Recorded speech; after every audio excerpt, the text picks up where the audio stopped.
Hello, my name is Brant Hunt. My channel is Discerning What is True, and what I'm going to continue to read is The End of Evil by Jeremy Locke, Locke. Hope you're having a good evening wherever you're at, or morning. I'm here in the United States, and always have been always interested in truth and want the see that all things are good for all people. So here we go with the end of evil, chapter 4, talking about culture.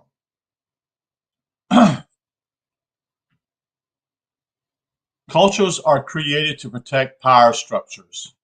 Culture is the enforcer of authority. Culture distorts principles in order to defend the authority of evil. Culture must convince you that it is not wrong when law subjects your worth and destroys your freedom. Culture convinces people of this by perverting the concept of morality. Morality is liberty. Immorality is evil. The exercise and defense of freedom are moral. The destruction of freedom is immoral. This is the pure truth of morality. Prudence is the proper application of principle. Imprudence is foolishness. Prudence is not morality. It is not immoral to kick a heavy stone with your bare foot, but it would probably be foolish. Prudence is a questioning of applying the principles and wisdom you have gathered in your life to achieve the goals you have for yourself. This is made possible by liberty.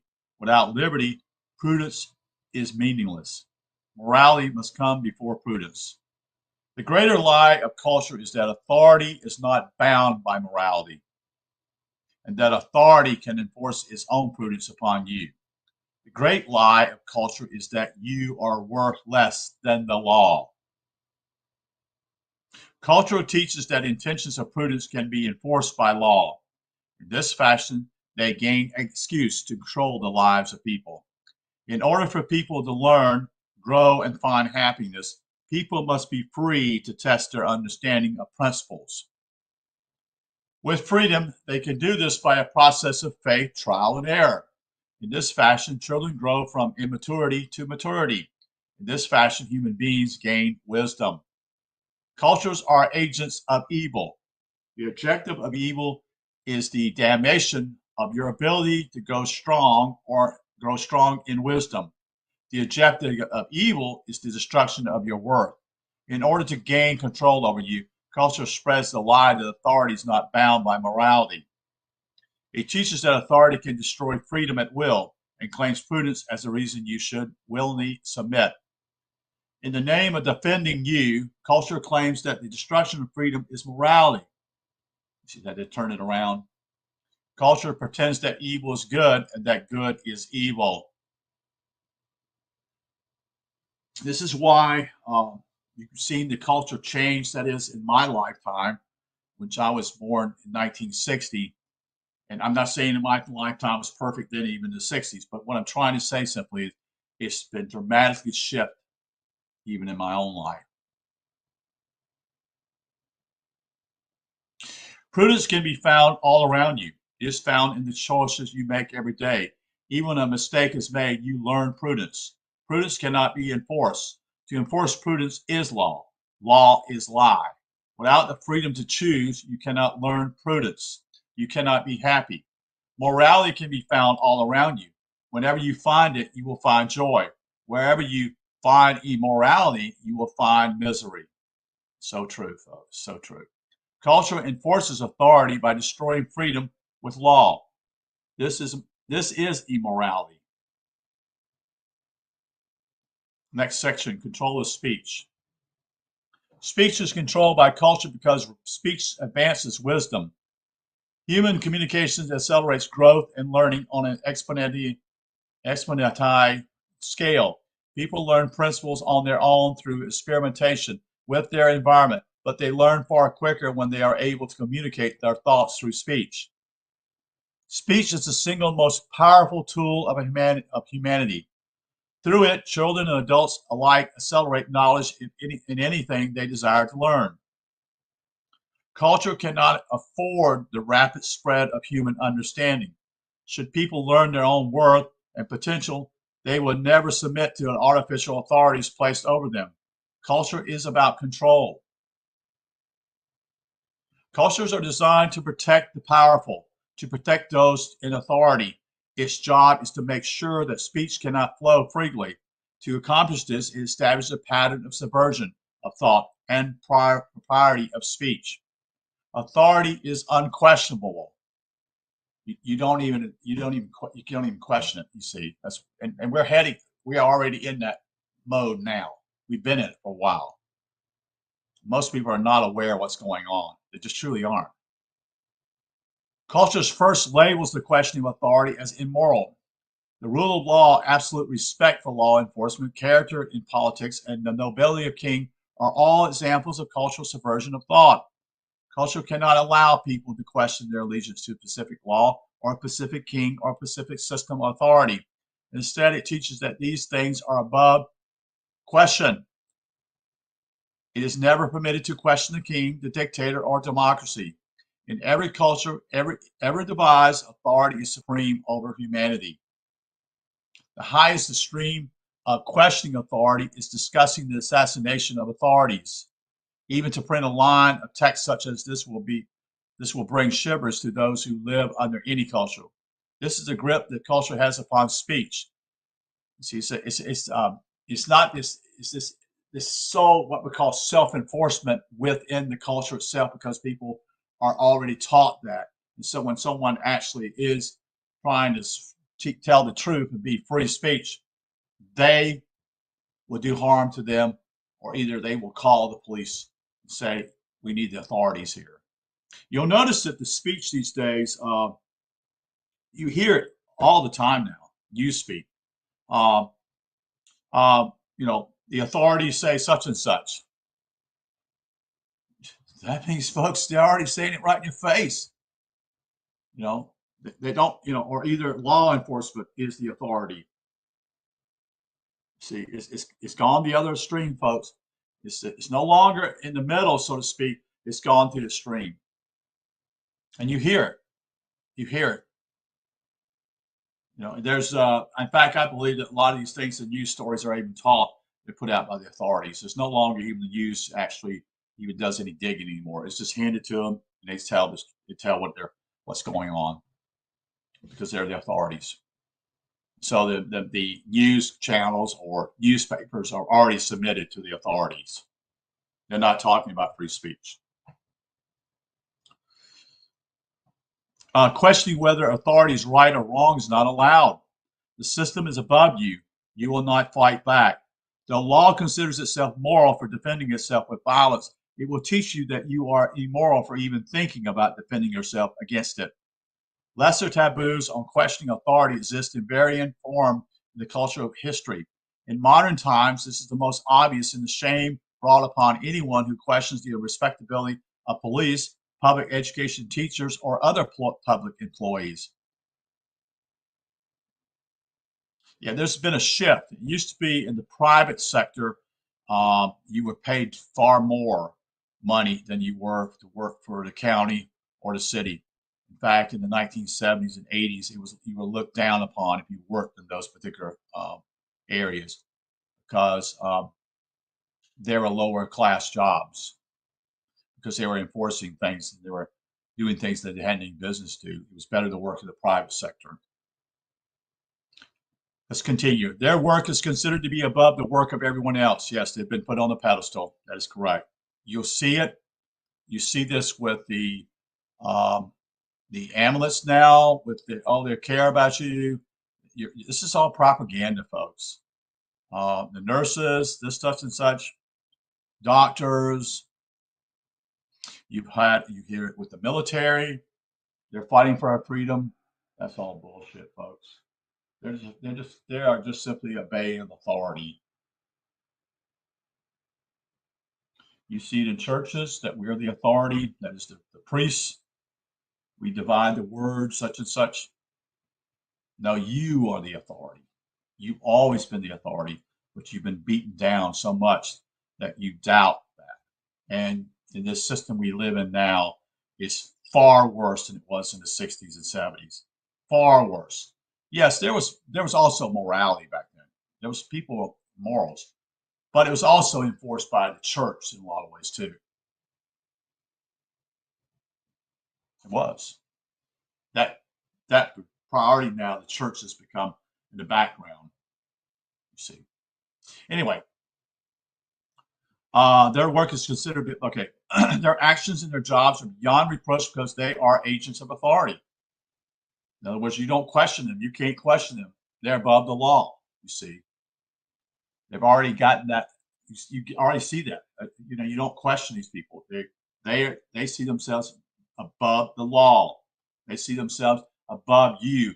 They see themselves as authority figures, and you are peons. It's sometimes called respect for the office of position. Questioning the right to interfere with your life will bring you the scorn of culture. This is the control of speech. Other examples exist in the belief that paying taxes is noble. Not one person would pay them if they didn't have to, folks. They're being forced to do it. Not one person pays $1 more than is demanded of them under threat of imprisonment. And yet, throughout culture, you hear people speak of nobility of paying taxes. Taxpayer is the title given by those seeking legitimacy in political arguments. Culture teaches that good people are those who allow themselves to be extorted and controlled without thinking. Obedience to an arbitrary law under the rule of law is labeled character. The more destructive a law is to humanity, the more praise and nobility culture will give to them who obey it. If authority is not questioned, it is not, it is, if it is not, if it is accepted as the proper rule or over man, slavery is the result. Germany failed to question the culture imposed upon them by National Socialist Party. Their servitude to Adolf Hitler and his war machine were the results. Billions failed to question the culture of brotherhood, championed by communism. Totalitarian slavery and the deaths of hundreds of millions of people was the result.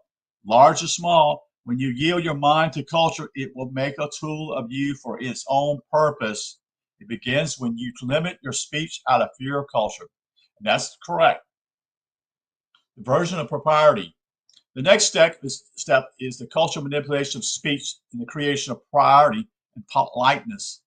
These define the artificial enemies of society that culture would have you focus on instead of authority. They are designed arbitrarily to divert attention from the evil of authority. What would the world be like if you were free to open your mouth? The minds of people are tethered under ideas called cultural propriety, political correctness, and politeness. Yes, yes, yes. You're upset and you talk to your friends about things, but you don't talk to a politician that way. You see, you become polite. You change your speech. You see this, and the politician is the one who's causing harm to you. You see, and yet we treat them with politeness, or yeah, yes, sir, or your honor, that type of thing. Then you're a slave already. We all do it. I'm guilty of it too, folks. I see it in my own life. Political correctness is engineered slavery. It focuses attention on controlling the speech of people in such a way that they believe the enemy of people is impoliteness. They're taught to believe that they are naturally racist, sexist, and bigots. Only when the culture keeps a tight control on speech are people safe from their own demons. Culture teaches the limited value of people. Coarseness of language is the shameful speaking of words or concepts outside the propriety of culture. While there is nothing evil in a word, and languages are reinvented and molded every day, culture would have us believe that the words we use are where evil lives, instead of the crushing of the human spirit employed by authority. A curse is a wish of harm upon a person. Swearing is the oath of action. Yet both of these things can have been perverted so as to teach you that speech is what is evil, and not the destruction of freedom that evil people employ. Every time you find an element of speech that is culturally unacceptable to speech, you will find a scapegoat. The specific interest is irrelevant. Culture always creates propriety to hide tyranny. In the beginning, of the National Socialist movement of Germany, culture was engineered to make defending a Jew unseemly. It likewise makes it impolite to challenge those who condemn Jews. This pattern is found in every culture ever created. Nazi culture was not after the control of Jews, it was after the control of Germans. Choice.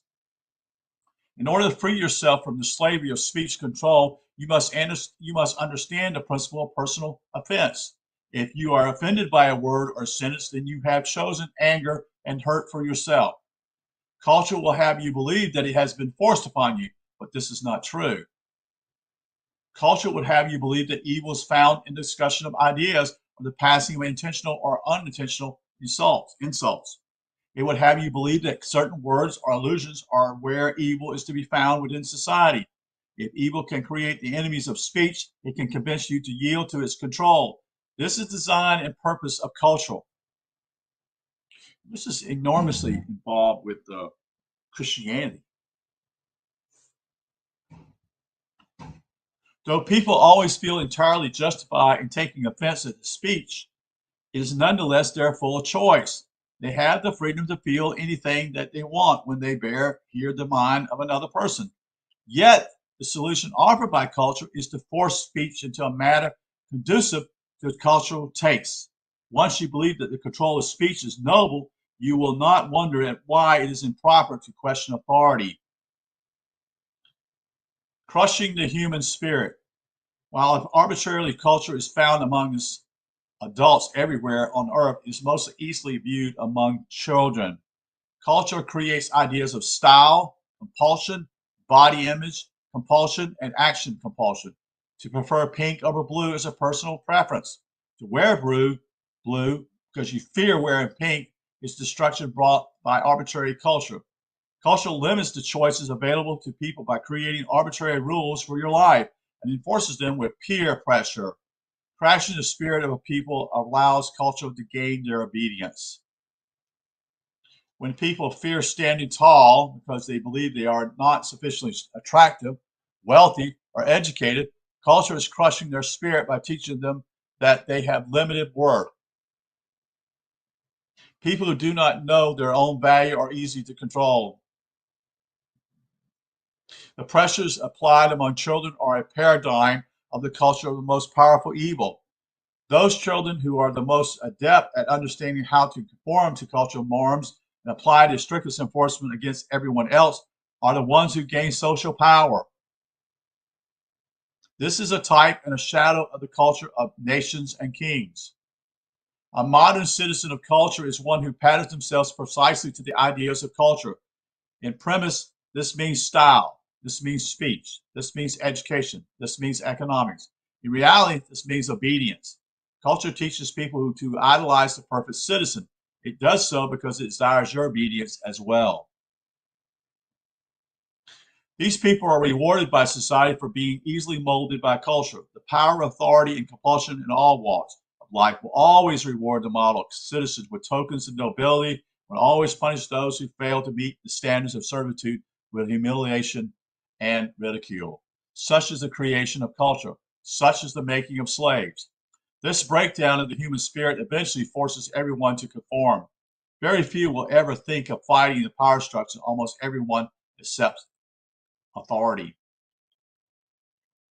Arrogance versus conceit. Culture teaches that arrogance is an unwarranted valuation of self. You are being of unlimited value. Culture is lying to you. Arrogance is condemned by culture because culture does not want people to understand how much they are worth. It purposely confounds the meaning of arrogance and conceit. Conceit is believing that you are more valuable than others. All people have infinite value, because conceited is to delegate the value of those around you. Authority is the ultimate conceit. It lays people low lest they believe that it is they and not law which has value. Arrogance is an understanding of your own worth. Culture condemns it in order to suggest that you are really not of sufficient value to do, say, or accomplish things that you desire. Arrogance offends others because they have been taught by culture their entire lives that they have little or no value. They are hurt by the misunderstanding that arrogant people are better than they are. They are taught that arrogance is conceit. If people were not so easily swayed by the doctrines of culture, they would recognize that all people have equal value. When they see the arrogance of a person who has faith in themselves above that of their own, they will rejoice. If an arrogant person has great value, then so do they. Culture condemns arrogance in order to crush the spirit of faith. Without culture, people would allow themselves to revel in the inspiration that arrogant people provide. The arrogance to believe the arrogance to believe that we can fly, cure diseases, and accomplish wonders. The arrogance to suggest that you can govern yourself.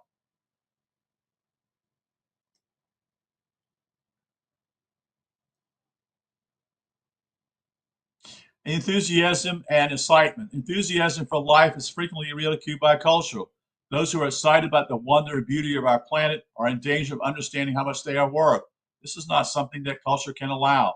Excitement and enthusiasm are allowed only in limited and predefined forms. Every culture is different, but they all provide acceptable directions and outlets for excitement. These outlets divert the arrogant expression of enthusiasm so that others will not be inspired. Culture dismisses achievement as impossible for the average person. It teaches that most people can expect only limited success in their lives. It teaches people to accept that dreams are unreachable without exception. The reason that dreams are so hard to reach is because of culture, laws, control, and the crushing of the human spirit limits our ability to achieve. Only human, the next section. Culture has many variations of the phrase only human in every language. The phrase implies the ultimate limited value of people. The phrase is a lie. People have unlimited capacity for intelligence. Things in the realm of the supernatural in ancient times are commonplace today. Principles that are amazing complex becomes simpler to intelligent beings as they are understood. With freedom, the more you grow in learning, the more wisdom opens your mind to the purity of our reality. Culture frequently teaches that intelligence is hereditary, in conjunction with the notion that the powerful are more intelligent. This teaching is designed to imply that those in authority rightfully belong there. It is designed to teach that the intelligence of people is limited by the physical construction of their brains. Though not in authority, are obviously not qualified to rule themselves. Culture needs people to accept limitations in order to swallow obedience. The glorification of historical evils. Contemporary culture has a tendency to romanticize the evils of history. Genocidal warlords such as Alexander are given the title Great. Royal masters are bestowed with the honor of having been a good king. Communist slavery is venerated under the pretense that Joseph Stalin was the reason the system failed. The murder of law enforcement are painted white under the banner of defending the rule of law. Bloodbaths are idealized in the loyalty of armies. Culture would have us ignore the nature of history. It will have us believe that they are fantasies and stories instead of the struggle of humanity against evil. Billions have lost their lives struggling against tyranny. The lesson of history is not the honor of slaves or the good of the system or the nobility or of the king. It is the nature of evil that we must learn. Do not let culture cloud your knowledge of history by glorifying tyranny. The clouding of tyranny is found in every culture on earth today, and it obscures the same tyranny found in the past. Those who facilitate tyranny serve as the enablers of authority. I am just doing my job, they will say. They're obedient slaves, you see. Culture will not question what the job was. Culture will not allow you to believe that people have any responsibility to disobey the evil of authority. Nazis, communism, and warlords alike, culture teaches us that the average butcher of history was just doing his job. Culture glorifies the evil of history and teaches that today blind obedience to authority is nobility. The same blinding of the mind used by the cultures of the past is used by culture today.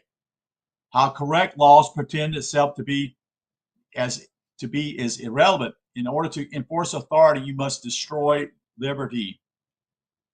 Obedience to authority is the only objective of culture. It has 1,000 facades and 1,000,000 lies, but its design is always obedience.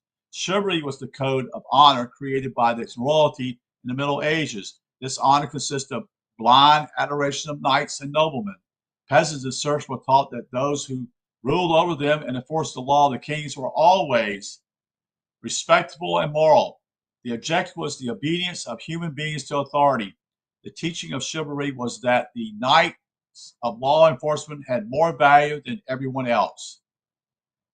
Patriotism, the code of honor created by nations in modern times, though. This honor consists of total allegiance to whoever controls the nation at the moment. Patriotism offers no choice. You cannot choose which nation to support. You are a slave by birth. You cannot refuse obedience. All law has total claim to you. Patriotism teaches that the nation is glorious and strong, and that people have value only inasmuch as they bow to it. The rule of law is the code of honor created by democracy. It teaches that honor is found in obedience to the law. This code teaches that you cannot examine what the law says, or who wrote it, or why. The rule of law demands total obedience. Law is a weapon, and obedience is its design. The rule of law equates criminality with morality. The rule of law teaches that law has more value than people.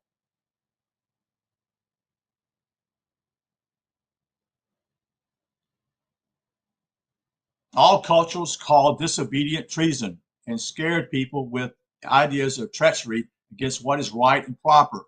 Treason is the premise that it is wrong to disobey the interests of authority. The truth is that it is wrong to compel others to action against their will, since authority is always a creature of force. Always. The claims of law are immoral and irrelevant. There is no such thing as treason. Slaves as enforcers. Those who are under the limitation of culture will enforce cultural doctrines upon others. Culture teaches that morality is found in obedience. And so those who believe that authority is rightfully exercised over people would demand that their friends and neighbors behave according to culture's will. This is the treachery of culture. It convinces people that slavery is morality. It desires only obedience, and people return it in droves. It convinces people that destruction of freedom is morality. It pretends that evil is good and that good is evil. All who will speak against authority in defense of freedom are condemned. As its strongest form, culture is able to convince its people to become soldiers and murder, plunder, and conquer new people. It has happened in every empire. It has happened in every kingdom and nation, from Nazi warlords to barbarian hordes, and from lynch mobs to law enforcement. Authority is expanded and retained by violence. Those who participate in furthering the goal of evil are given the titles of bravery and honor by culture. Yes, indeed. Definitely. Symbols of authority. Culture seeks to enforce authority by impressing upon the minds of people that they are inferior to law. When people believe that they are worth less than law, they will believe that it is their rightful place to obey. We need to get that out there. See. The symbols that authority uses to create the illusion that people have limited worth are very similar throughout history. The robes of modern judges compared to the robes of royalty. The wigs of late European politics compared to the crowns of royalty. The uniforms of law enforcement and the armor of knights. Captain, general, senator, magistrate, sheriff, prince, lord, title clothing, and badges have been used in every culture and history to create the illusion of authority.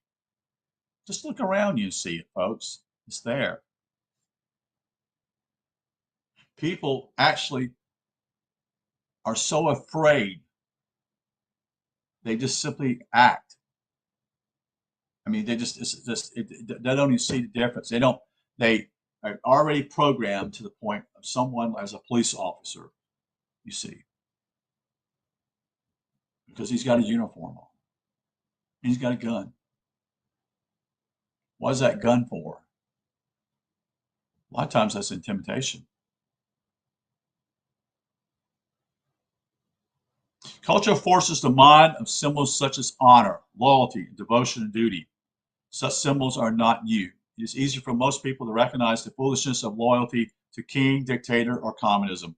However, people still fall to modern symbols such as law, democracy, and patriotism.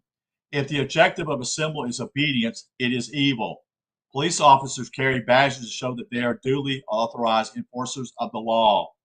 They enforce the law upon you, but you did not authorize them, did you? This is an illusion of authority. Culture hides tyranny behind the trappings of meaninglessness symbolism. It will have you believe that the law is authorized to reign over you however it pleases. It hides the fact that only you can give that permission. Instead, it presumes permission by birthright or by the geometry of your location relative to its borders. It is an illusion. Should law truly be the authorized agent of defense or protection, it would have to receive the permission of every single person it claims to represent. It would have to allow every person to extricate themselves from that authority if law failed to meet its obligation. Law never seeks permission and never will. It does not represent you, it represents evil. You can take, for example, the issue of paying taxes, folks. You know, you don't own your own property. If you don't obey it, you don't obey the law, you'll lose your property. Say you have a $500,000 house on your property, but you may only owe $200 on the property, but you don't have that money, so to speak. If you don't pay that $200, they'll take that $500,000 house away from you. Even though your track record may have been you paid it along and along all the time for 30 years, whatever, never missed a payment, whatever, doesn't matter.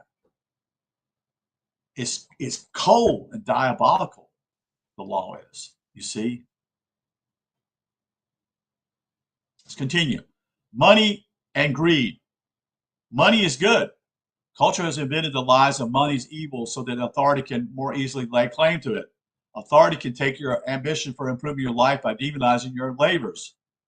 Culture teaches people that desiring greater comforts is selfish and greedy. You see this? Yeah, you can see this already. You can see this with people, the way they talk about things. It teaches that money is a mysterious evil. The more money is condemned, the easier it is to steal from you. Greed does not exist among free people. Greed is not the love of money. The love of money is only the love of a better life. Greed is the theft of money and exists only among tyrants because they're not seeking to do it in a proper way. They're wanting to steal it from you and take it as a thief.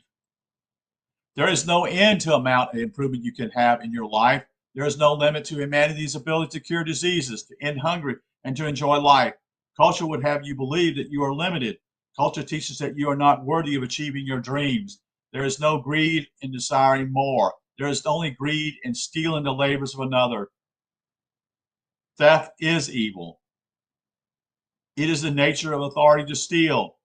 Only tyrants poses greed. When culture teaches that working for money is greed, it also teaches that labor without money is noble. Let me say that again. When culture teaches that working for money is greed, it also teaches that labor without money is noble.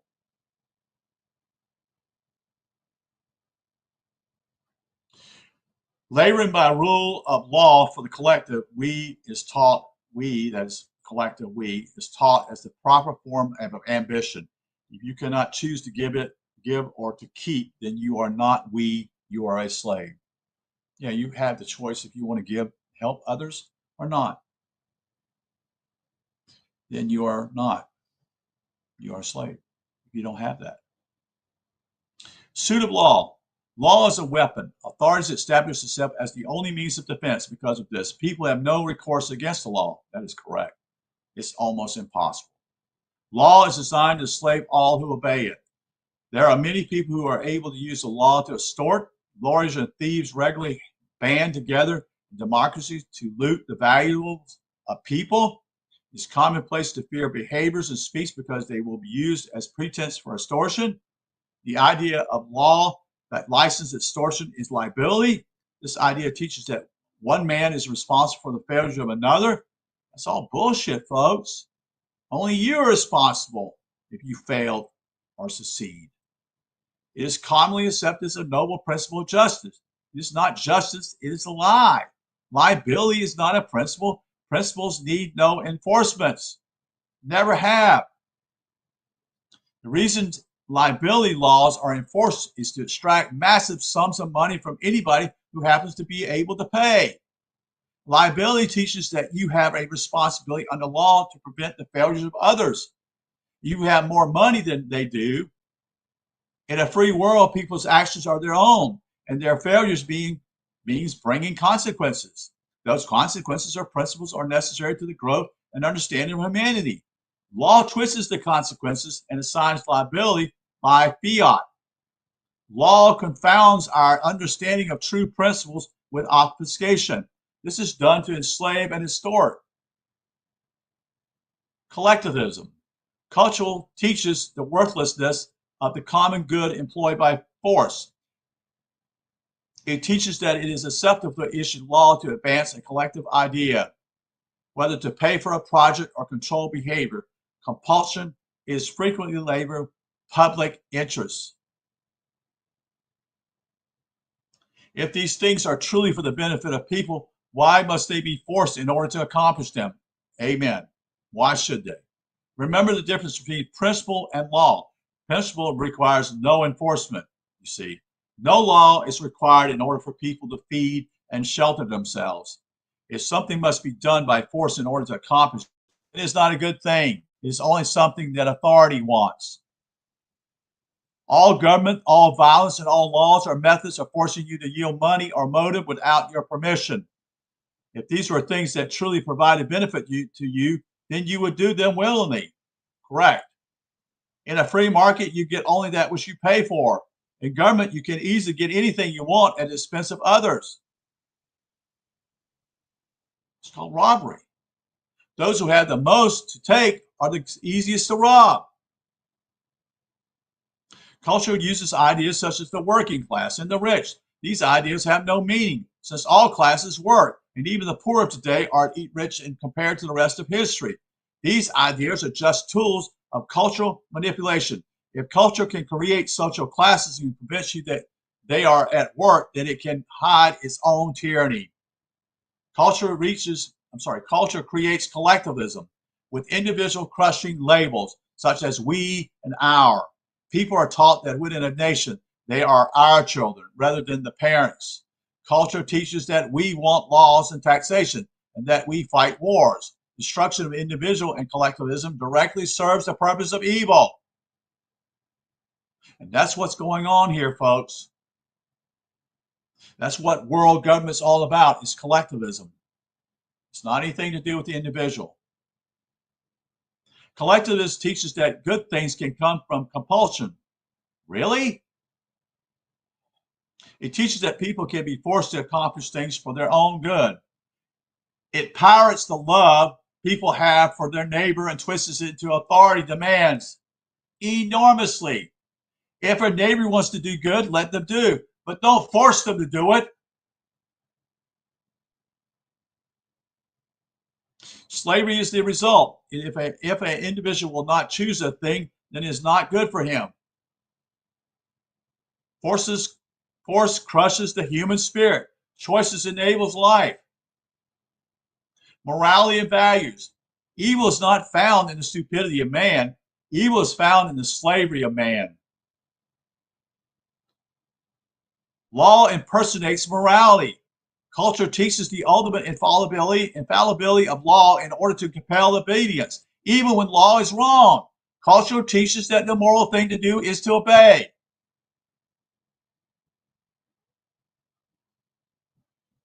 Law presumes to enforce prudence on people by calling it morality. This is the ultimate deceit, folks. Morality is freedom. Law destroys freedom and calls it morality. Freedom is the cure for imprudence. All the social ills that law presumes to correct exist because people are not free to learn and grow.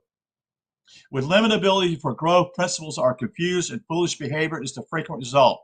Freedom brings wisdom, peace, and prosperity. The history of freedom shows this clearly. Correct. Definitely, for sure. If people are free, they will prosper and they don't choose to do harm to others. Period. Force and compulsion destroys the value of a human being and dissolves the will of their spirit. Evil steals the sovereignty you have over your own life.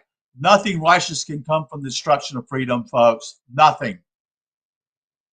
Sanity. Culture teaches that only nuts and crazies challenge authority. Law is the holiest and most sacred emerald of culture. Insanity is not an inability to perceive reality. It is a willing rejection of reality in favor of the artificial constructs of tyranny. Law threatens violence upon all who refuses to obey it. When you choose to act upon an artificial view of reality, you are insane. People obey law out of fear of death until they can be properly cultured to accept the rule of law without question. This is what they've been doing to us for over hundreds of years in this country, especially since after the war between the states. Cultural indoctrination is insanity, folks. The definition of insanity is blind obedience. It is insane to believe that those in power over people rightfully belong there. It is insane to assume that they will always be there. It is insane to believe that law has the right to command the obedience of people. The culture of royalty, the culture of patriotism, and the culture of law are all insanity. No human being who understands the fullness of their own worth would ever accept the notion that someone ought to rule over them. It is the function of culture to blind the eyes of people to their own worth and to deafen their ears to any speech that may teach them. When cultural influences is at its peak, insanity ravages the mind.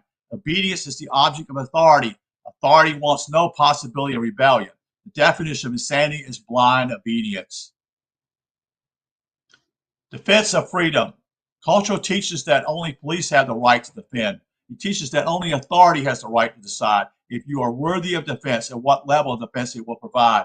While it teaches that it is never acceptable for you to defend yourself, culture teaches that when the law implements kidnapping and murder to enforce its authority, it is always acceptable. I mean, watch what happens on live TV sometimes, especially out in Los Angeles sometimes, and watch what the police do to actually the insanity of it all, whatever the person's done. There is, they heighten the whole situation. They don't actually bring calmness, they heighten it up. And they force either or with people. They force people to run or jump on the ground and lay down out of fear. Both are reacting to fear.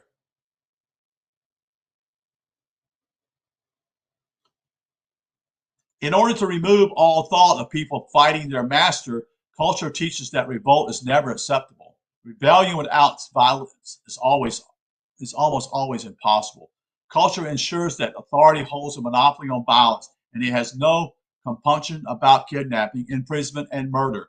The only way to escape authority is to destroy all tyranny. This is the reason massive wars have been necessary to destroy entrenched tyrannies such as Adolf Hitler or even what we call Stalin in the past. Culture controls speech to stop authority from being questioned.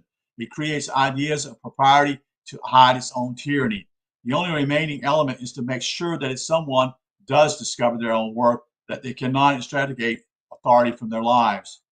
This is done by making defense of freedom immoral. Yes, definitely. The price of freedom is blood. The reason for this is simple.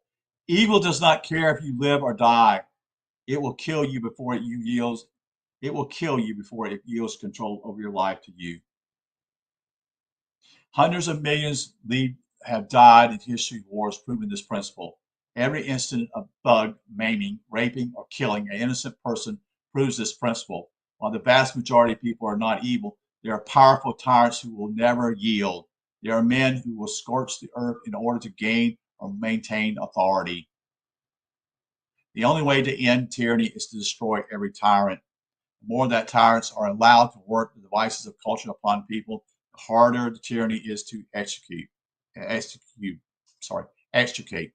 the more lives it will cost to do so. The more lives it will cost to do so. This is the reason that culture teaches that the only proper way for you to defend yourself against law is to obey the law. The teaching preserves tyranny. 100 million people have died at the hands of communists because so few were willing to ignore the law and instead do what was right. Europe was nearly obliterated because so many people valued the law more than liberty.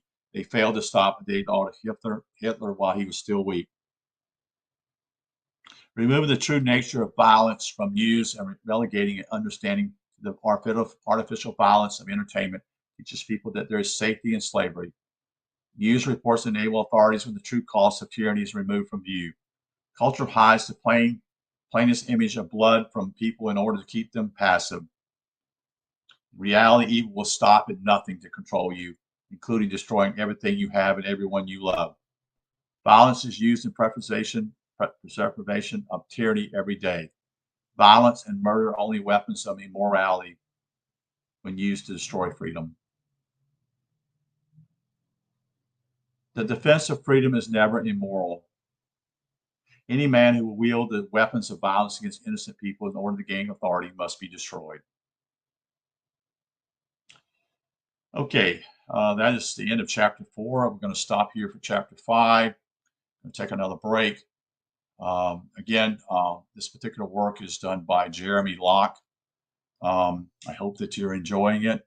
It's well worth a good read here. This is a brilliant book, folks. And I've actually tried to get a copy of this book and have not been able to until I got a PDF file today and saw it, and I said I got to download it. And I got to share it with people because I think it's one of the best things, one of the best books I've ever seen in my whole life. Truly. So let's take a break here. It's about 8:30, and we'll be back in a little bit. Again, thank you for being here, and I hope you're doing well tonight. You take care.